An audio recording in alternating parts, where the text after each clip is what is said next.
So I wanted to show you some new favorites for babies. My favorite is That's Not My Bee, and the reason that I love this is, first of all, it comes in a series. I mean, there's 30 other books like it. There's something to touch and feel on every page. Large outlines make the image easy to see for babies. And then, of course, they're learning adjectives, new noun, or a noun, a repetitive noun, and adjectives the entire time.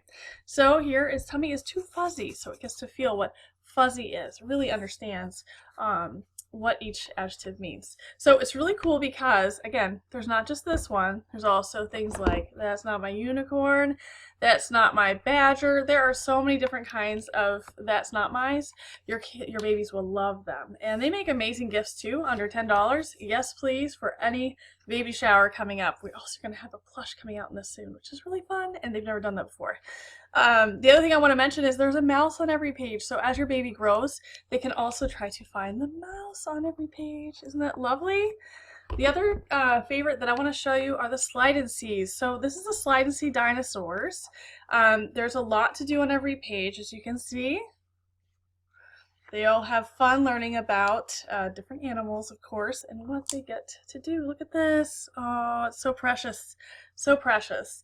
There's also onomatopoeia on every page. It's a complicated word, but you know what I mean. And at the very end, who's hiding? Look at that. So cute. I love these because they're sturdy. There's just sliding, no flaps you have to worry about. It's really great. We have some sound books as well. I'm going to turn on the sound in the back of this. And there's so many pleasant sounds that come out of these books. It's amazing. We have farm sounds and now nighttime sounds. You'll love these books. And again, look at the size. This is the largest kind, and this is the That's Not My. So you get a feel for just how big they are. See that? Perfect for fitting in the hands of babies. And then as a read aloud for the evening, you might want to try also An Animal, which is a beautiful new rhyming book that just explores the beauty of love. So if you were a calf, then I'd be a moose. I teach you to tug tasty twigs till they're loose. So they get to enjoy rhyming. And I love the illustrations as well. If you take a real hard look at this, the illustrator used, it looks like old newspaper and books to illustrate it. And the pages are wonderful.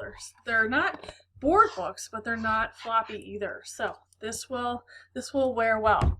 And then for grandmas and grandpas, we have a new book called Grandma's Favorite and Grandpa's Favorite.